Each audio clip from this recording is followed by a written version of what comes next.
Hey, bonjour tout le monde, bienvenue dans les coulisses de l'auto-édition, le podcast qui donne la parole aux auteurs et aux autrices auto-édités et qui vont nous parler de leur parcours dans l'auto-édition, ce parcours tortueux et tumultueux qu'est l'auto-édition, le fait d'être auteur indépendant, c'est toujours très compliqué, même si c'est de plus en plus démocratisé, de plus en plus facile entre guillemets. Après, avec le problème, c'est que vu que c'est de plus en plus facile, il y a de plus en plus de monde qui écrit et donc plus en plus de propositions et de plus en plus on se noie au milieu de tout ça. Mais bon, c'est pas grave, c'est quand même sympa de pouvoir écrire. Donc aujourd'hui, on va partir en pays Gabaye, autour de Blaye, là-bas en Gironde, et on va rencontrer Jean-Luc Buetas, que je connais un petit peu, puisque parfois je le rencontre sur des salons. Je vous rappelle que ce podcast est disponible sur toutes les plateformes, comme d'habitude, et sur YouTube. Je pense que la saison 3 va être la dernière. Je sais pas si je renouvellerai le podcast sur les plateformes, parce que je paye quand même presque 100 € par an, sachant que moi, je ne gagne rien à faire ça. Donc, je laisserai juste sur YouTube, je pense. Bon, on n'en est pas là, donc tout de suite, rejoignons Jean-Luc, c'est parti, générique.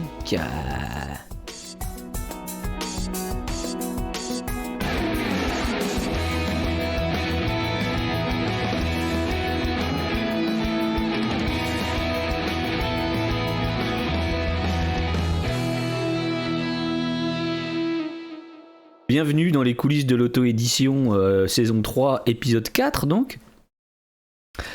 Merci de ton invitation. De rien, moi j'invite tout le monde, moi. Je crois que je t'en avais déjà parlé il y a un moment, non ? Je sais plus. On a parlé, mais il y a longtemps, sur un salon. Un salon, à Cavignac, quelque chose comme ça. Je crois qu'à Cavignac, j'avais dû t'en parler, te dire si tu voulais. Parce que c'est quand même intéressant, je trouve que ce que t'écris, c'est assez. Comment dire ? C'est pas commun, quoi. Donc tu vas nous en parler. T'as vu comment ça se passait ? T'as regardé quelques épisodes ? Oui, j'en ai regardé un, effectivement. Et aussi tes vidéos musicales. Ah oui, ça c'est autre chose. Je t'ai laissé des commentaires. Ouais, j'ai vu des commentaires. J'ai dit, tiens, finalement, ça fait plaisir. Puis j'ai répondu. J'ai dit, c'est vrai. C'est le principe. Voilà. Les gens, parfois, ils n'ont pas compris que le principe, c'est d'échanger les commentaires. C'est pas juste d'extorquer les numéros de carte bleue. C'est fait pour échanger, discuter. Voilà. Donc, on va partir sur la partie 1 tout de suite, alors. Qui est... qui es-tu ? C'est parti.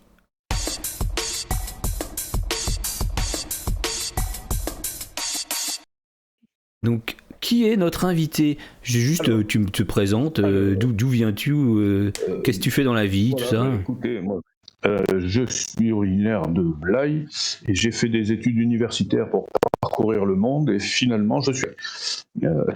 donc, je parcours le monde maintenant lors des loisirs, comme tout le monde voyage, et surtout en littérature. Je me suis permis d'aller dans des pays que j'ai jamais visités et je les ai donc imaginés. Voilà, je suis œnologue, je travaille dans la vigne et le vin. Ah oui. Après des études de géologie et d'océanographie, vous voyez, donc très éclectique. Ah ouais. Mais finalement, tout ça a un lien finalement. Et dans ma profession d'œnologue, j'ai pu mettre en application ce que j'avais appris en géologie, finalement, pour étudier les sols pour la vigne. Voilà. Ah ouais. Je résume, parce que... Oui, j'imagine. Ouais, j'imagine. Ok, très bien, tu t'es bien présenté. Tu habites donc toujours en Gironde, quoi, pas loin de chez moi. Toujours en Gironde, et j'habite à Saint-Paul, pour être précis. Ah, petit d'accord. Village de 1000 habitants, dont j'ai été le maire quelques années. Ah ouais. Et puis les électeurs m'ont licencié, donc maintenant ils m'ont laissé la tranquillité. Ah ouais. Je les en remercie. Voilà. Alors c'est une expérience fantastique, hein, le métier d'être élu municipal, d'être élu local, maire, etc. C'est très formateur, c'est humainement très enrichissant. Donc je suis content de l'avoir fait, je ne regrette absolument rien, mais en même temps, je suis aussi content d'y être. Voilà, c'est le parcours. Ouais, c'est ça. En France. On est content d'y être et puis on est content de ne plus y être. Bon, Voilà. Et puis voilà, mais ceux qui m'ont remplacé ont fait de très belles choses aussi. Donc c'est très bien comme ça. mais c'est tout petit Saint-Paul, non? Il y a combien d'habitants? 500? Oui, c'est 1000 habitants. 1000? Voilà. Mais pas plus, voilà. Ouais, c'est tout petit. Donc à 4 km de Blaye, donc voilà, sur le bord de l'estuaire, pas loin du moins. Ouais. Donc on est bercé par le chant des goélands qui viennent de temps en temps nous visiter. Et puis des hérons garde-bœufs qui viennent manger les vers dans les grandes vignes. Voilà. Très bien. Et ben. Donc la vigne, évidemment, la vigne, mais qui malheureusement est en train de disparaître. Ah oui. Dans une crise économique extraordinaire, sans nom, et on est en train de détruire une partie de notre patrimoine. Alors, je ne vais pas faire mon Philippe de Villiers, mais c'est quelque chose de terrible actuellement. Bon, voilà. Je te propose qu'on passe à la partie 2. On va revenir un peu dans la littérature. Donc la partie 2, c'est parti.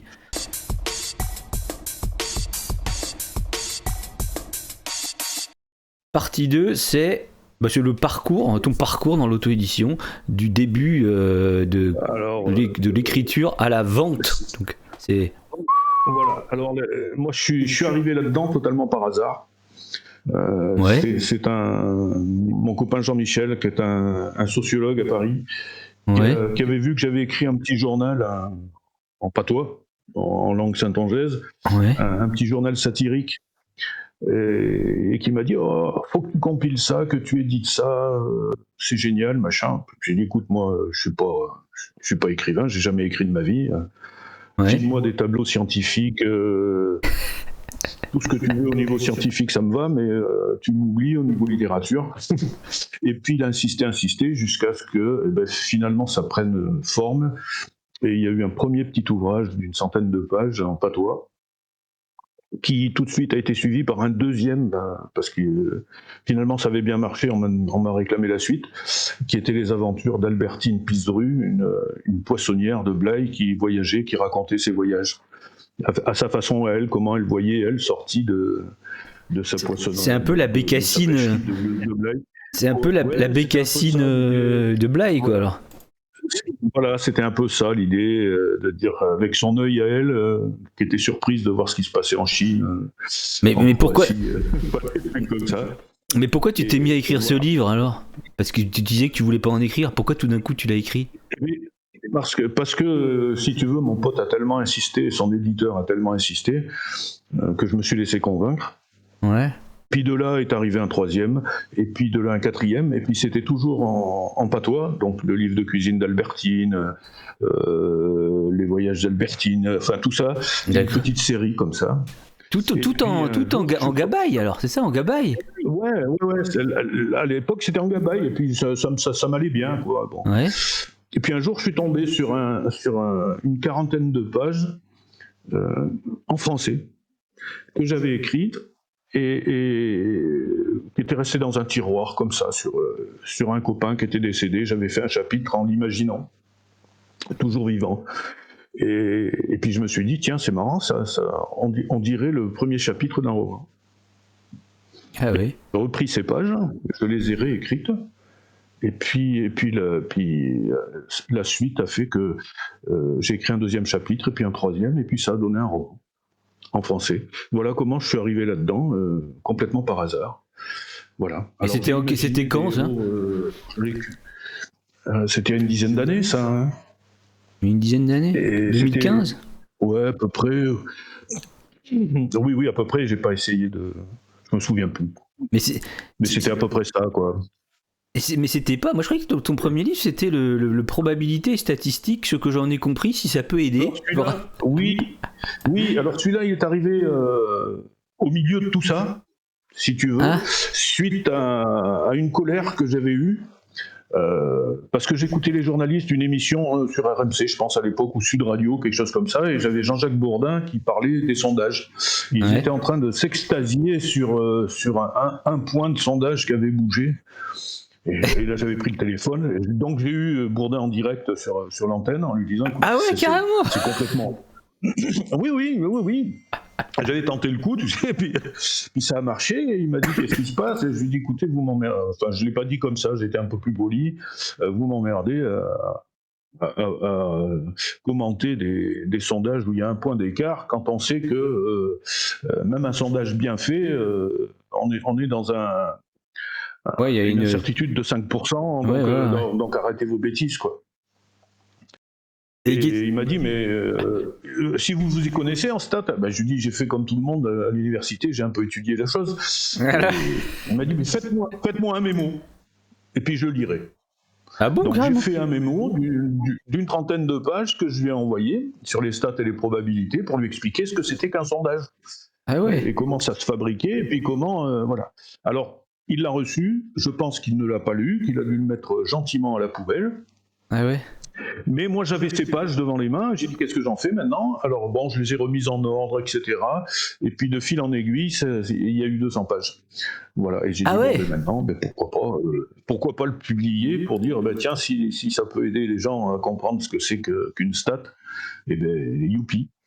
Et donc, effectivement, ça a été mon plus gros succès littéraire. Ah ouais ? C'est l'ouvrage qui s'est le plus... Ah ouais. Voilà, et d'ailleurs, sur... Mais toi, t'es édité chez quelqu'un. T'es édité chez quelqu'un ? Je suis édité. Le premier qui m'a édité, qui a accepté, c'est une boîte de Paris qu'on retrouve que j'ai trouvé sur Internet un petit peu par hasard, qui s'appelle les Éditions du Net. Ouais. Alors ces gens sont très sympathiques puisque ils s'occupent pas, si tu veux, de la ligne éditoriale. Ils regardent que tu donnes un manuscrit qui soit pas trop pourri, et ensuite, s'ils acceptent de l'éditer, tu as une grande liberté, c'est-à-dire que si tu veux en prendre pour toi, en vendre... Alors eux, ils le vendent en forme, à Fnac, etc., jusqu'aux États-Unis et au Canada. Ouais. Et pour toi, en tant qu'auteur, si tu veux vendre par toi-même, tu peux commander des ouvrages. Tu peux en commander 1, tu peux en commander 10, 100, 1000, autant que tu veux. Tu n'as pas de minimum imposé. Ah oui. Et donc ça, pour un auteur, c'est génial parce que t'as pas d'avance d'argent à faire. Mais oui. Et donc ça aide. Et oui. Et, bon, l'inconvénient, c'est que ça t'amène à des prix qui sont malgré tout un petit peu plus élevés que si tu passes par Kindle, Amazon et compagnie, quoi. Ouais. Bon, c'est un choix après. C'est un peu comme BOD ou Librinova, un truc comme ça, non ? Ouais, je pense qu'ils sont à peu près dans la même boutique. Quoi, tu gardes quand même tes droits, non ? C'est un peu des imprimeurs. Complètement. Tu signes un contrat d'édition avec eux, comme n'importe quel éditeur. Ouais. Et puis après, si tu as tes droits, tu peux aussi, il suffit d'envoyer un recommandé en disant tu perds mes droits sur tel ouvrage. Bon, c'est des règles d'édition pour tout le monde, quoi. Ouais. Mais bon, c'est pas vraiment contraignant, quoi. Il y a pas beaucoup de contraintes. Et tous tes livres sont là. Sur ce... Une partie, la plus grosse partie est là. Ouais. Mais je suis aussi président d'une association dont je t'avais parlé, l'Académie du Pays Gabaye, où depuis cette année, on est officiellement devenus éditeurs nous-mêmes. Ah d'accord. Donc voilà, inscrit à la FNIL, à la Bibliothèque de France, etc. Et on a nos propres ISBN, on a tout. Ah oui. Voilà. Alors là, on est en train de se dépatouiller pour essayer de voir comment on peut se faire imprimer à moindre coût, parce que la solution, si tu veux, qu'on a essayé, comme tout le monde, on a essayé Kindle, Amazon. Alors c'est très sympa, à part qu'il faut que tu rendes une copie qui soit parfaite, et c'est pas toujours facile, parce que c'est pas Kindle qui va t'aider. Non. Ni pour les corrections, ni pour la maquette, c'est pas. Alors c'est pas très cher, effectivement. Ouais. Mais l'inconvénient, c'est que c'est imprimé aux États-Unis. Psychologiquement, ça nous gêne un peu. Ah bon, c'est imprimé aux États-Unis ? Non, c'est pas imprimé aux États-Unis. Alors, pas toujours, mais ça dépend du truc. Là, par exemple, on en a édité 2 petits. Ça part forcément par les États-Unis. Je vois pas pourquoi, mais ça revient printed. Ouais. Ah ouais, parce que moi, mes livres, ils étaient imprimés en Pologne, je crois, puis en Italie, je crois.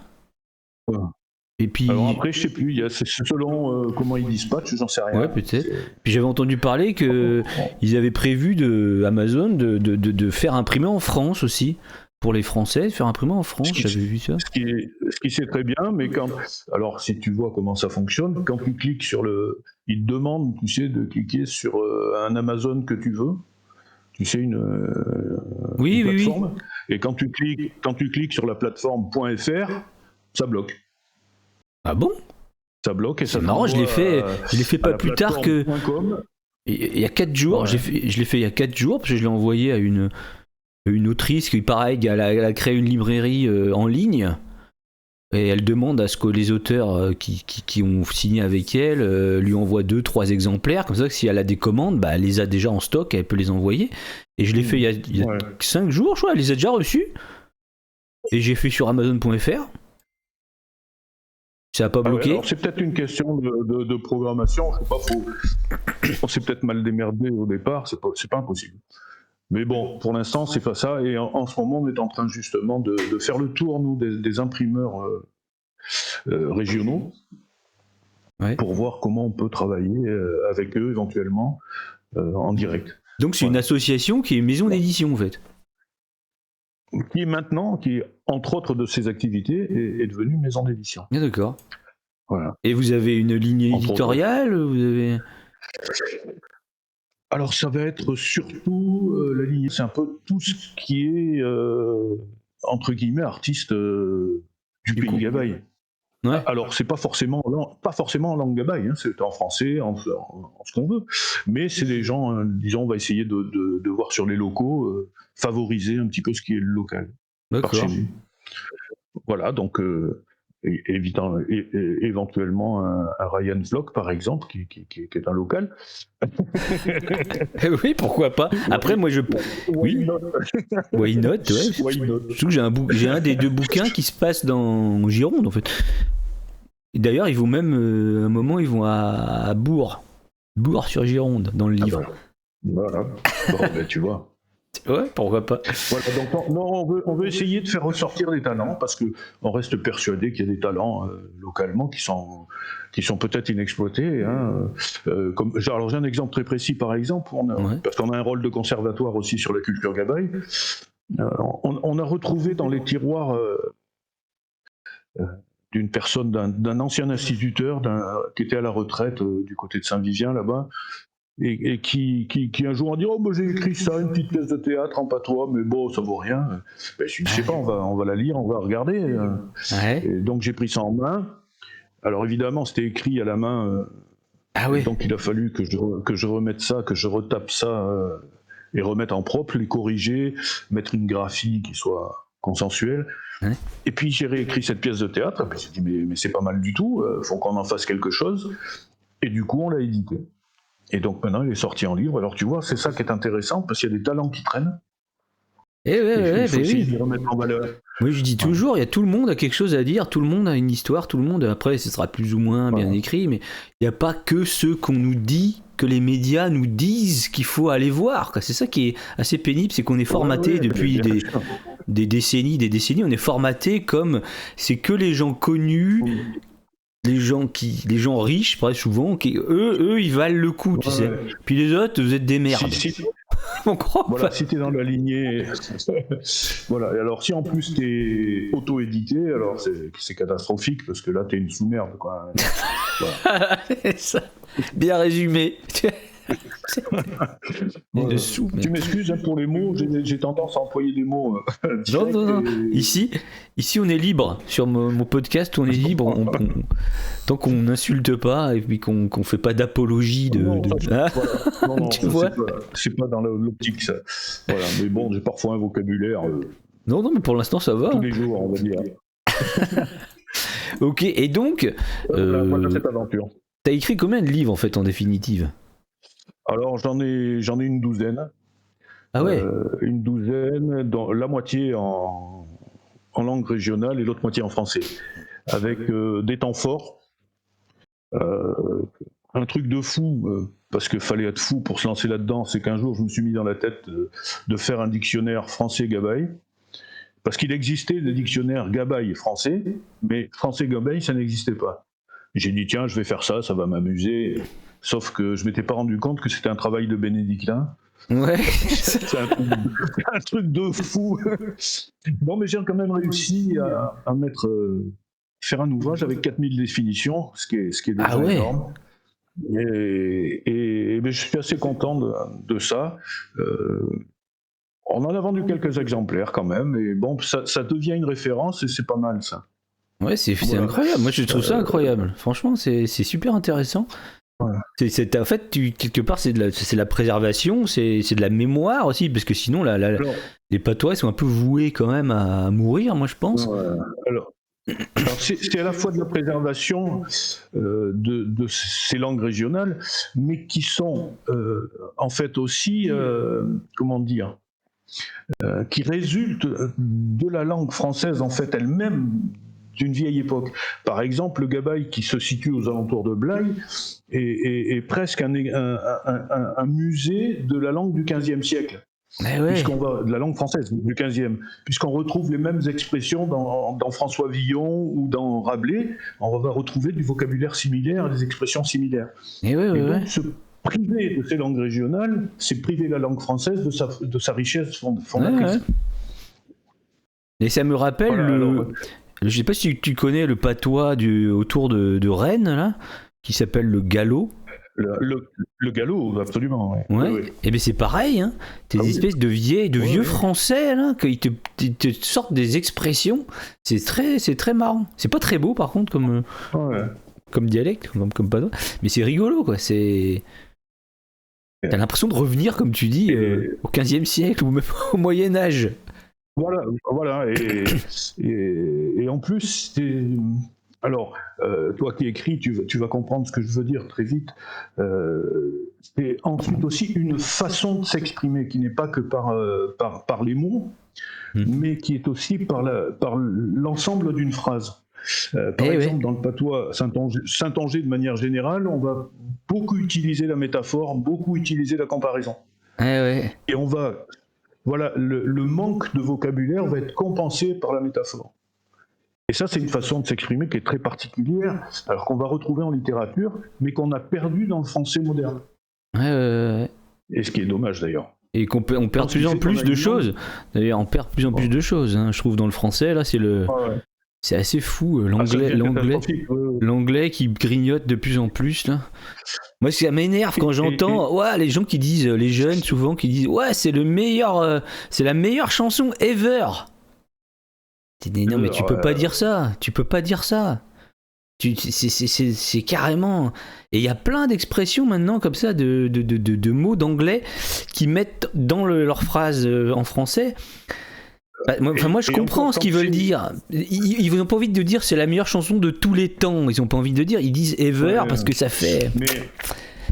Et encore, quand ils utilisent le mot anglais dans son bon sens, ça va. Mais en plus, maintenant, je vois qu'ils utilisent des mots anglais dans un autre sens. Oui. Alors, l'exemple typique, tu sais, où ils disent je suis excité pour parler d'un truc.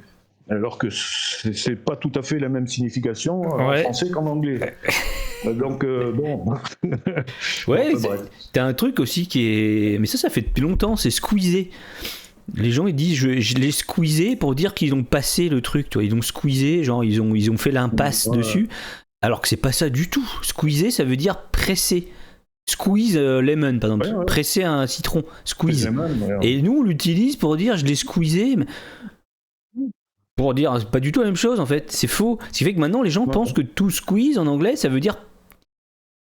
Je sais pas comment on dirait, passer quoi. Alors que c'est pas ça du tout. Enfin bref, t'as raison. T'as toujours raison de toute façon, Jean-Luc. T'es gentil. Attends, on était sur quoi là ? Ah oui, sur le patois, donc le gallo sur les livres. Et oui, sur les livres. Et donc après cet exploit sur le dictionnaire. Je suis resté sur mes petits romans et mes aventures de mon personnage Ernest. Oui, Ernest, c'est Ernest Rudel. Ernest Rudel. Voilà, l'œnologue qui ne recherche pas l'aventure, mais l'aventure lui tombe dessus comme la misère sur le monde. Et puis, donc avec un dernier de l'aventure, le 4e tome de ces aventures. Je suis assez content de l'avoir fait parce qu'il parle du Liban. Ah ouais. J'ai imaginé qu'il partait en mission viticole là-bas au Liban, et puis l'équipe se fait enlever par le Hezbollah. Donc tu vois déjà que je suis dans l'actualité. Ah oui, complète. toi t'es trop fort. Toi. Et le pire, c'est que j'ai été obligé d'arrêter l'écriture à un peu plus de la moitié parce qu'il y a eu le 7 octobre.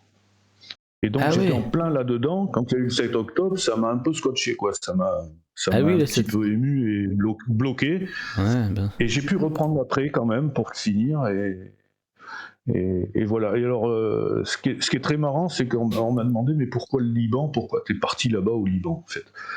Et j'ai dit, en fait, c'est parce que le Liban, je devais partir justement sur une propriété viticole dans la plaine de la Bekaa pour y faire mon boulot, quoi. Et puis, ça n'a pas pu se faire au dernier moment à cause justement du conflit.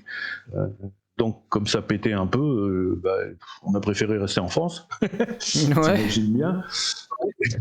Et le deuxième point, c'est que j'ai rencontré, quand j'ai fait mon service militaire, j'avais le colonel de la base où j'étais, à Brignoles, qui était en fait l'ancien chef de la FINUL à Beyrouth.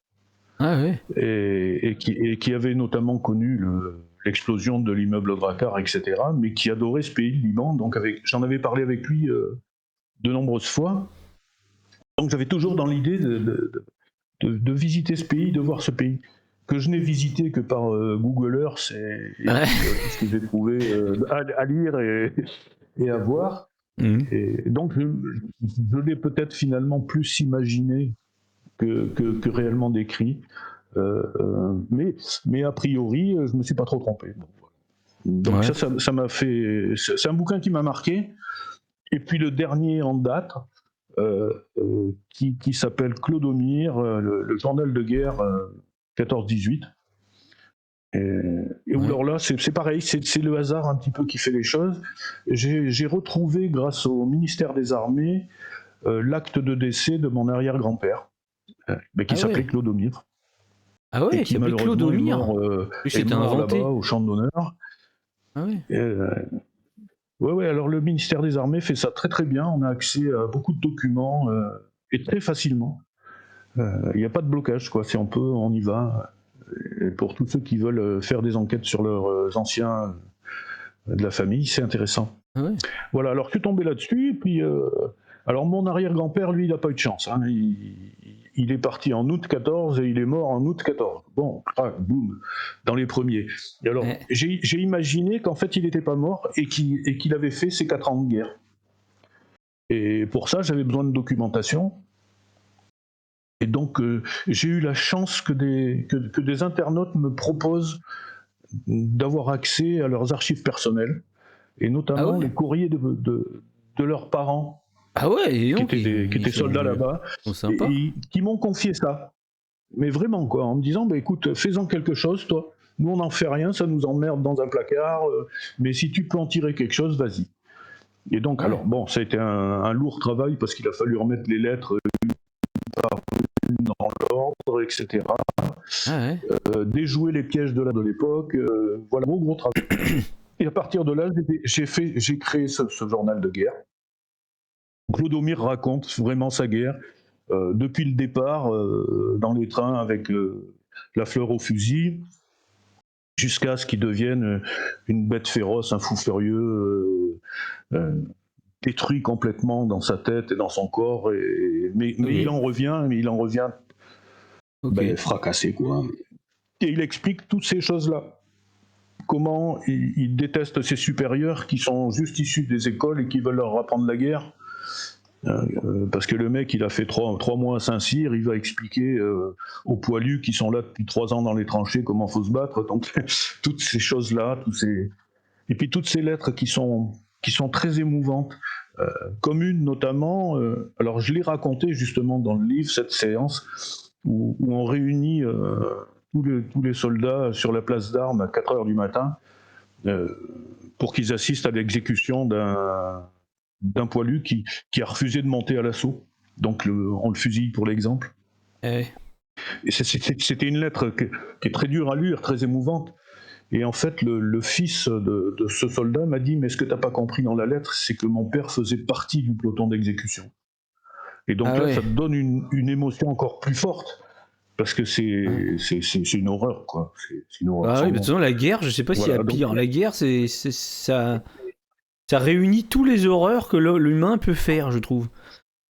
Parce que après, même les conséquences de la guerre, tu vois, ce qui se passe au Moyen-Orient, là, t'as la famine, t'as les maladies, tout ça à cause de la guerre. Déjà, la guerre, ça fait un massacre, et après la guerre, t'as encore. Enfin, je crois que l'être humain.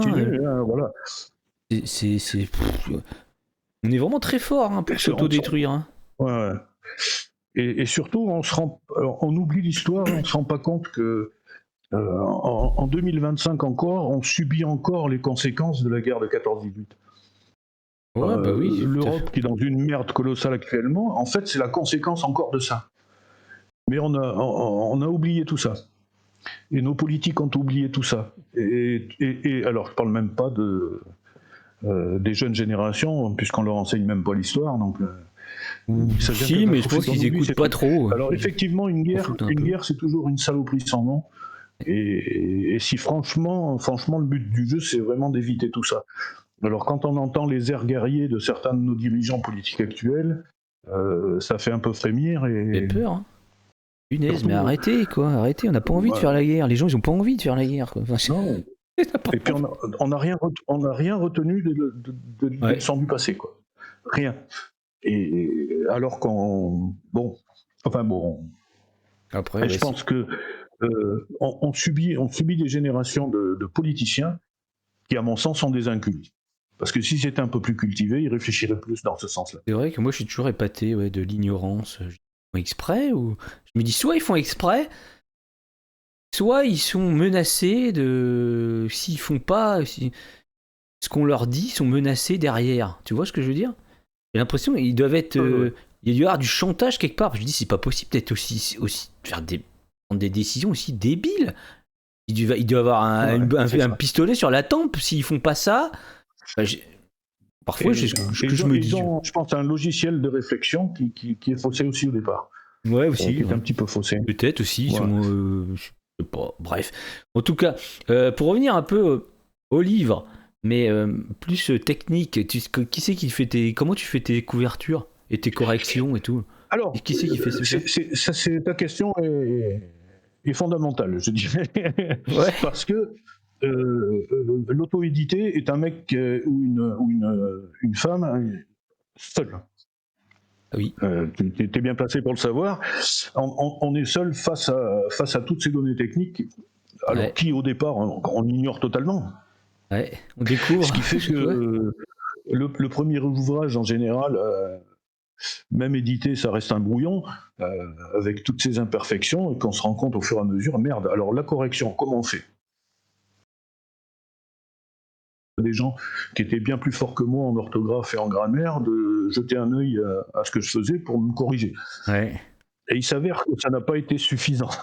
Ouais, c'est ça, parce que c'est souvent plus des réputations qu'autre chose. Ouais, j'étais fort en orthographe, d'accord, mais c'est pas suffisant peut-être. Non, c'est pas suffisant.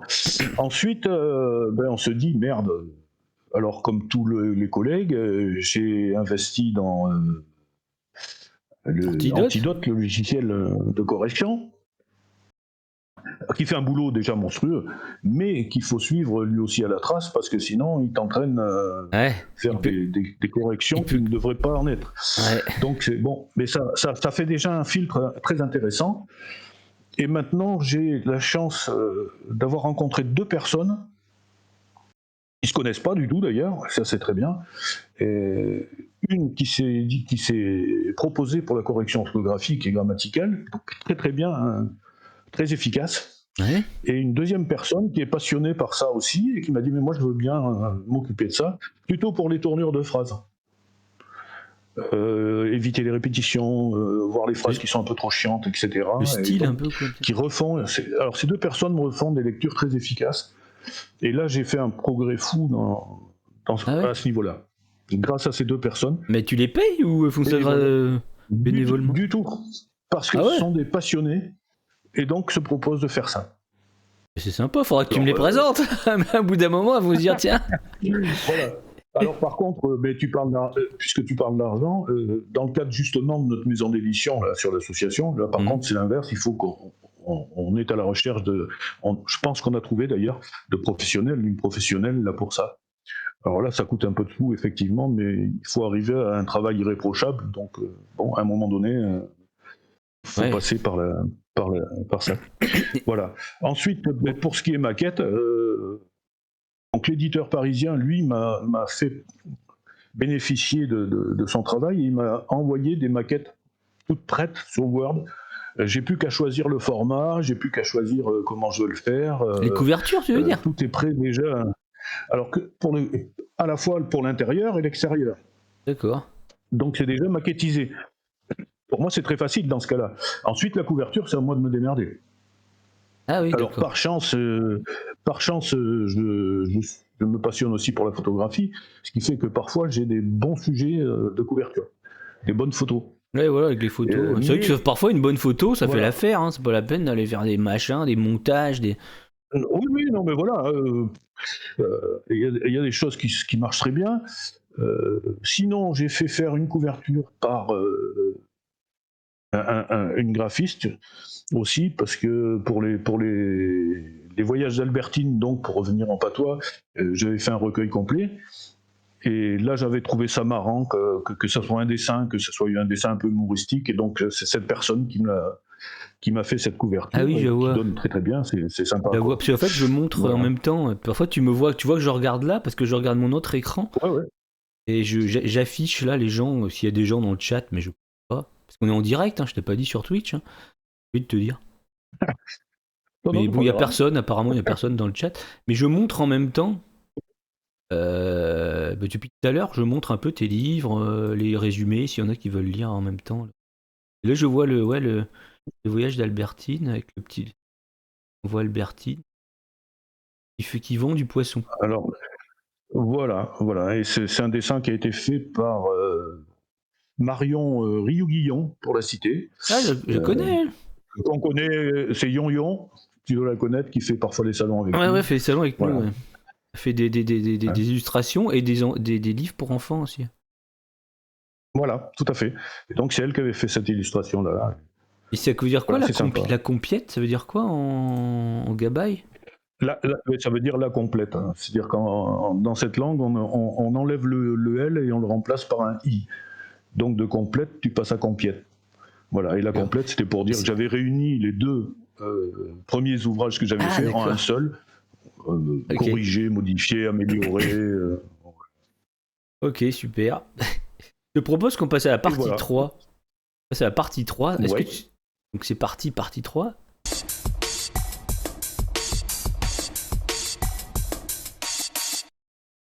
Des questions marrantes pour un petit peu sortir pour mieux te connaître, comme j'ai écrit.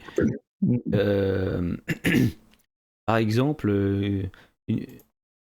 est-ce que tu joues d'un instrument de musique, tiens, toi qui. Oui, monsieur. Oui. Alors, j'ai commencé par la clarinette et le saxophone, mais visiblement ça faisait trop de bruit à la maison. Et puis pratiquement à l'âge de 50 ans, je me dis c'est con, j'aime bien la guitare, faudrait que je m'y mette. Donc je me suis mis à la guitare, instrument que tu connais très très bien.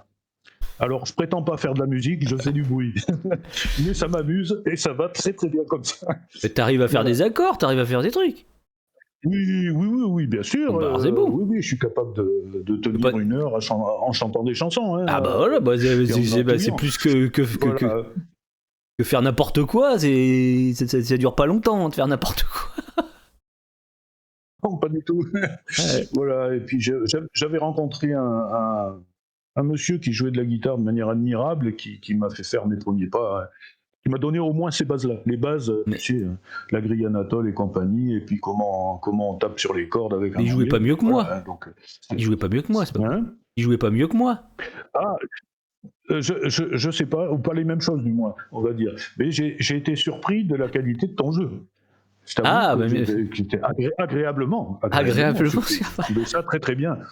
Même si c'est pas trop toujours mon style de musique. Mais j'ai fait plein de styles.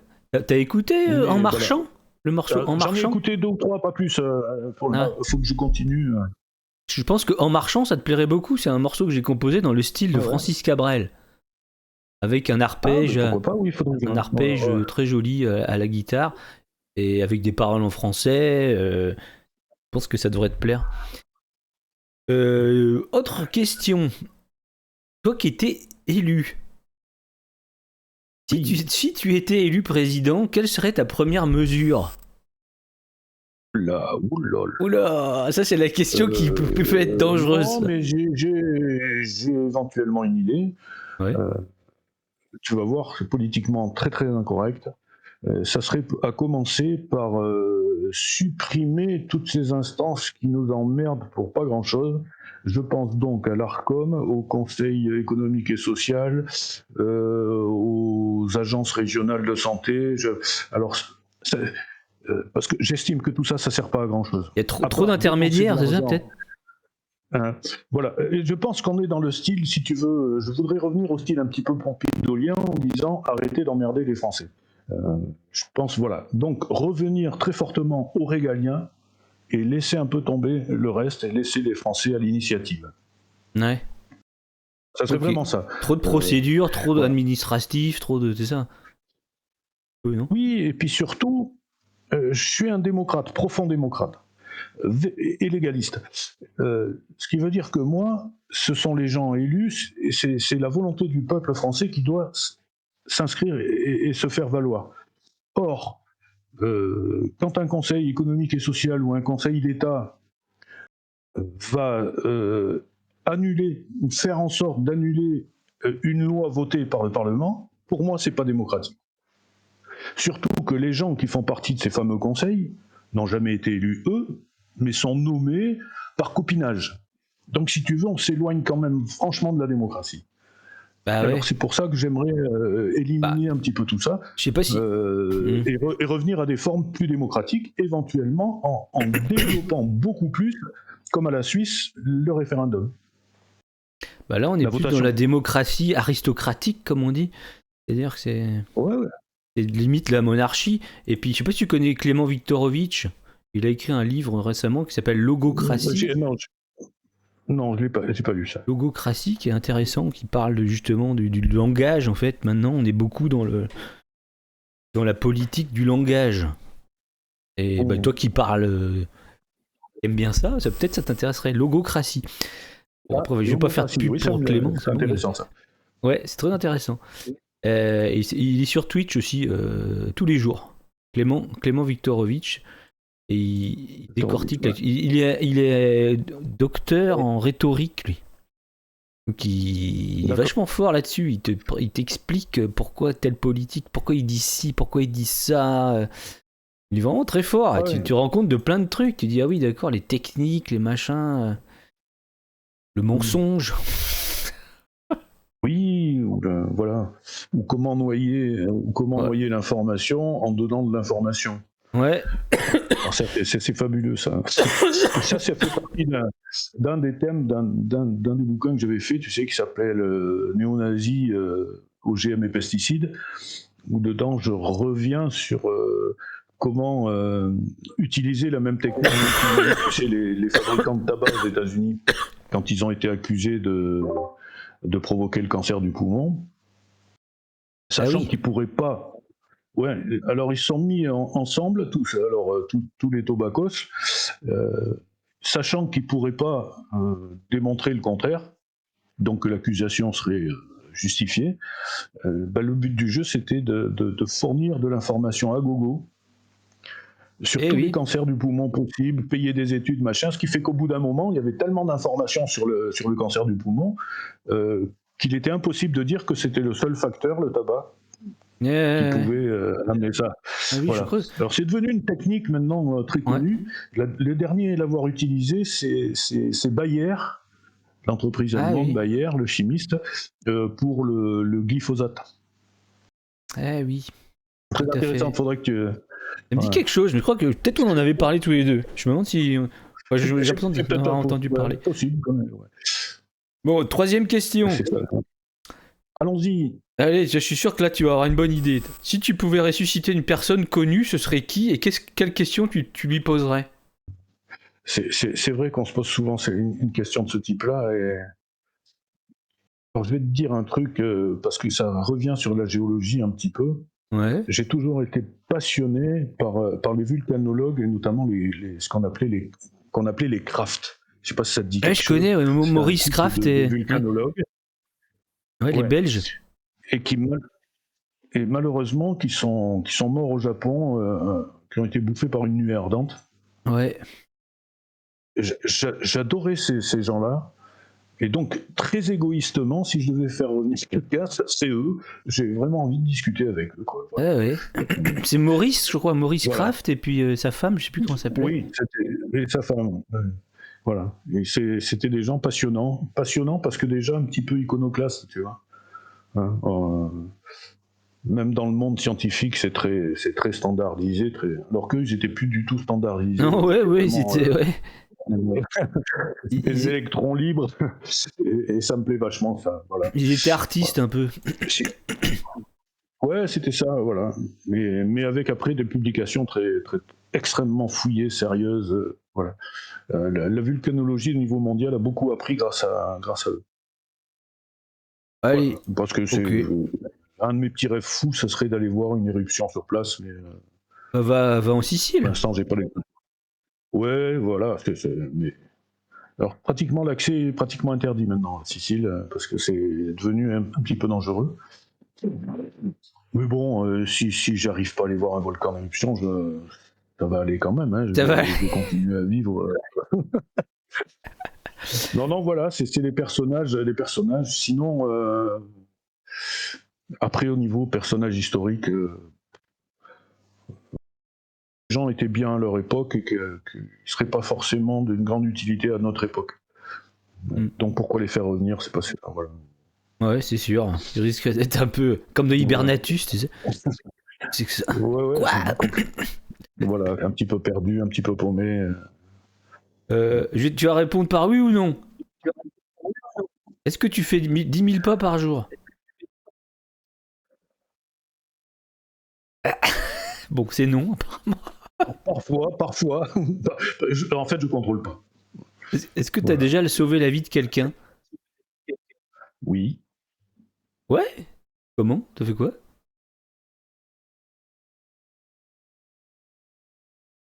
J'étais au service militaire. J'ai eu, entre guillemets, la chance. Je faisais partie d'une unité du génie qui s'appelle la sécurité civile là-bas et qui était spécialisée dans l'intervention sur les tremblements de terre. Ah ouais? Et donc j'ai participé au secours sur le tremblement de terre de Kalamata en Grèce. Ah ouais? Qui a eu lieu en septembre 86. Alors si tu veux, c'est à 5 minutes, je te raconte l'anecdote qui m'a marqué. Vas-y. Et tu vois, je pensais pas que les traumatismes, ça pouvait rester très longtemps en soi. Et il y a moi, tu vois, c'est pas vieux. Il y a quelques mois, je discutais avec un de mes copains et je lui racontais cette anecdote-là. Et je me suis mis à pleurer comme une madeleine au nom de ça. Tu vois, 40 ans. En fait, quand on est sur ce tremblement, il y a des victimes finalement. Et tant mieux. Mais nous sommes intervenus sur une maison totalement écroulée. Et avec des chiens, enfin je te raconte pas la technique. Et on a trouvé sous une table de la cuisine, qui était aplatie évidemment, une vieille dame, donc qui était morte en protégeant sa petite fille qui venait de naître. Oh la donc vache. La gamine qui avait un mois. Et donc c'est nous, alors pas tout seul, pas moi tout seul, mais on a sorti de cette gamine des décombres. Ah ouais. Et pour finir l'anecdote, un pop qui était là, je ne sais où, les survivants qui étaient là se sont réunis et on a baptisé la gamine sur les ruines aussitôt. Voilà. Alors elle s'appelait Marie, pour l'anecdote. Ah bah elle tiens. a été baptisée Marie. Alors maintenant, elle doit avoir 40 ans, si elle est toujours vivante. Voilà, c'est ce sauvetage-là qui était Ah très ouais, marquant. c'est émouvant, dis donc, Voilà, c'est après, fou ça. j'ai participé, voilà. J'ai Incroyable. participé à d'autres missions. Surtout en tant qu'appelé du contingent, hein, j'étais pas Ouais, professionnel, moi. Hein. t'étais appelé Et au service voilà, militaire. C'est incroyable. voilà. Bon, Alors je suis revenu du service militaire un peu fou, parce qu'après avoir fait les feux de forêt, les accidents de la route, les machins, j'étais un peu barjot, quoi. Ah ouais? Et bah Et ça m'est justement, resté peut-être un peu, ouais. j'ai une autre question, c'est tu réponds par oui ou par non. Est-ce que t'as fait des grosses conneries dans ta jeunesse? Oui. Ouais. Oui. Tu peux dire ou tu peux pas dire, non? Oui, on était... Oh, ça va être... Ça va être trop long. Non, mais c'est par exemple, on a emprunté une voiture pour sortir en boîte parce qu'on était à pied. Ah ouais, bah oui, Avec un forcément, copain, t'es à pied, par exemple. C'était une 2 chevaux, on n'avait pas pris une Ferrari. Mais ça nous a permis d'aller faire la bringue, et on a ramené le véhicule à son propriétaire après. Ah la vache. Par exemple. C'en est d'autres. Bon, je t'en raconterai d'autres. Es-tu optimiste pour l'avenir de l'humanité? Moyennement. J'ai pas compris. Bon, je vais dire oui. Oui, je vais dire oui. Parce que finalement, si tu reprends l'histoire de l'humanité, Ouais. l'humanité a toujours su sortir des grosses merdes. Oui. Alors, à moins que l'on fasse péter vraiment toutes les bombes atomiques en même temps, et alors là, on aura résolu le problème de manière définitive. Bah ouais. Je pense que l'humanité arrivera à sortir de tous ces Ouais. cacas actuels. Voilà. Est-ce que t'as déjà Bon, mais participé... ça va pas être simple. Est-ce que t'as déjà participé à une émission télé? Non? Mais plus sur un reportage, oui, Oui. en reportage plutôt. Reportage? Reportage diffusé. Donc par exemple FR3. FR3. Ça commence à dater là. Alors, c'est en ce sens-là que tu vois que j'ai pas trop évolué sur l'audiovisuel. Alors donc France 3, Ah d'accord. qui l'année dernière consacré justement sur la langue gabaye, un reportage de 3 minutes. Ah d'accord. Voilà, bon. J'étais dedans quoi. Ok. Hop, on va passer, parce que le temps passe quand même. On va passer à la partie 4.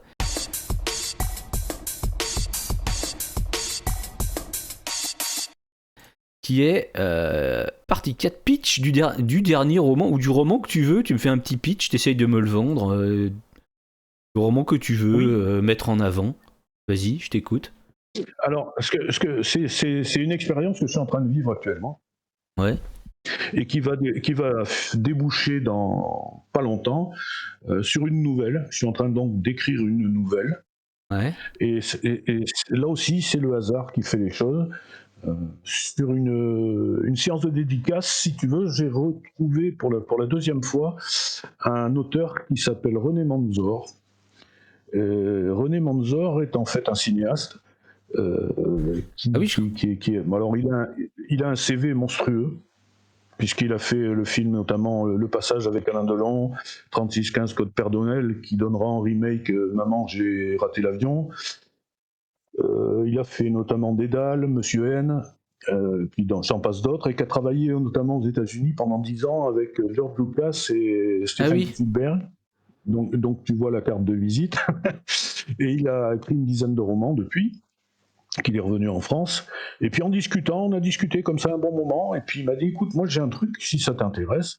Alors il m'a rappelé, tu vois, c'est sympa, parce que c'est lui qui m'a rappelé, en me disant, écoute, tu sais, je fais un truc depuis 2 ans qui s'appelle 7. 7, ce sont un recueil de nouvelles où il y a 7 auteurs dedans.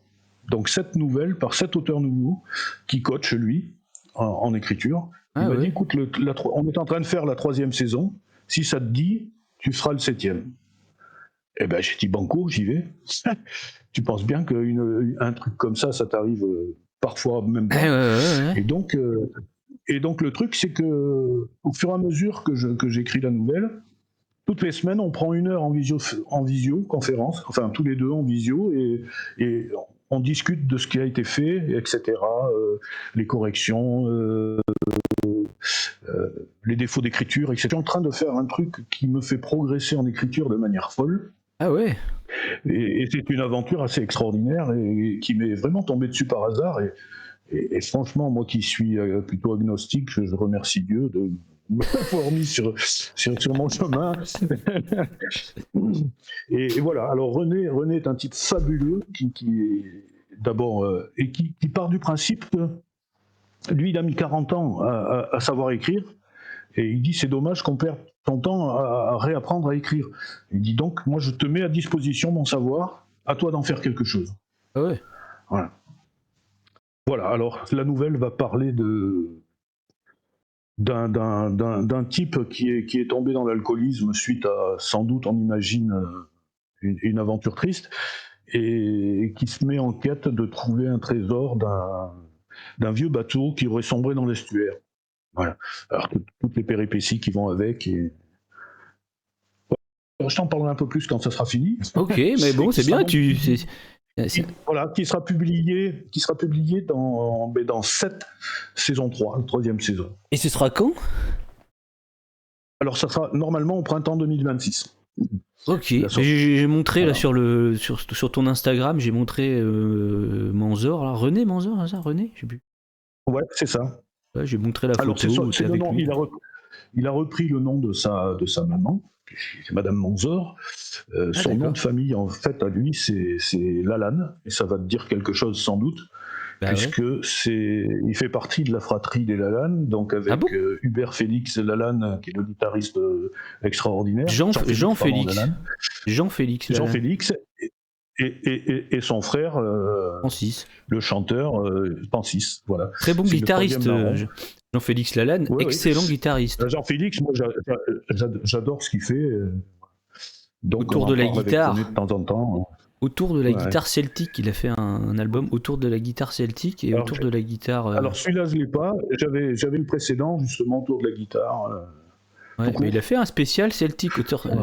Il est bon, hein. Alors, plutôt guitare. Autour de la guitare, tu avais Maxime Le Forestier, Claude Nougaro, notamment. Oui, voilà. Mais je sais pas si tu connais l'album de Le Forestier qui est sorti en 2001, je crois, ou 2002, qui s'appelle Plutôt Guitare. Où ils sont 3 guitaristes, ou 4 même, je crois. C'est tout en acoustique, et c'est un chef-d'œuvre cet album. C'est un double album, c'est un concert où ils sont tous les 4 là. Et je crois qu'il y a Jean-Félix Lalanne dedans. Vraiment bon. C'est un très bon album. Moi, je l'ai écouté, réécouté cet album. C'est une référence pour moi de la guitare. Ok, bah très bien, hein, écoute. On va passer à la dernière partie. C'est parti.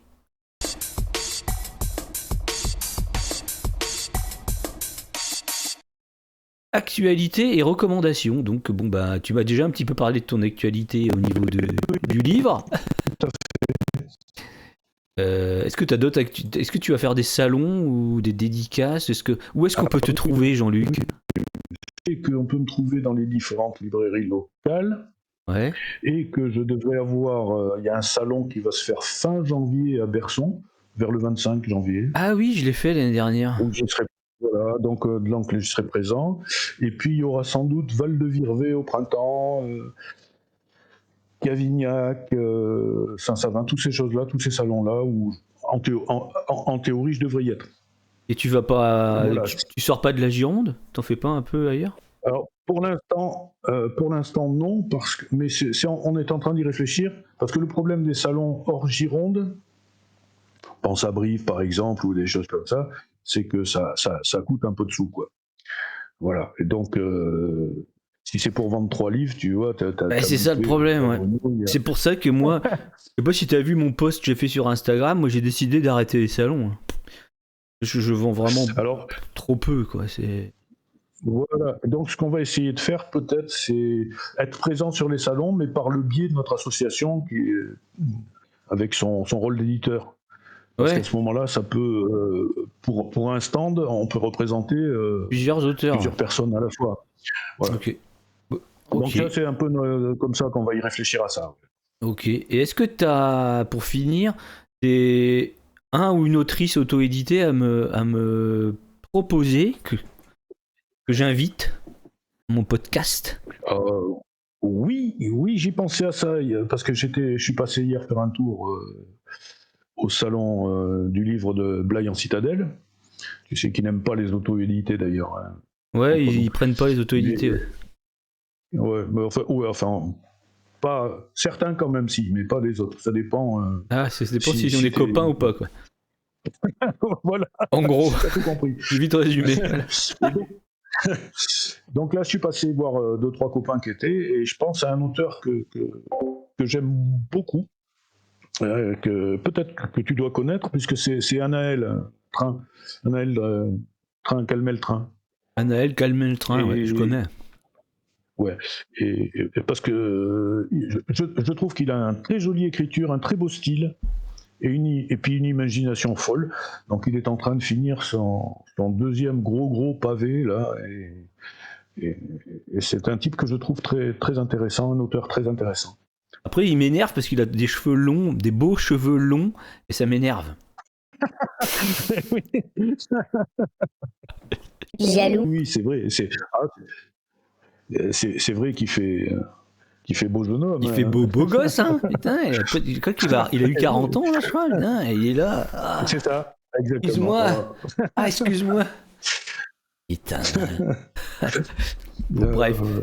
Ok, bon, ben, on a fini le podcast. On va dire au revoir aux gens qui nous écoutent sur YouTube, Deezer, Spotify ou ailleurs. Parce que s'ils sont pas sur Twitch, ça veut dire qu'ils sont en train de nous regarder sur ma chaîne YouTube. Donc merci. On les remercie. Et puis après, pour les gens qui sont sur Twitch, on va rester. On va juste dire au revoir aux gens qui nous écoutent sur les plateformes. Voilà, au revoir. Au revoir à tout le monde. Et puis de toute façon, rendez-vous un peu partout. Voilà. Sur les salons, sur les plateformes. Et à très bientôt.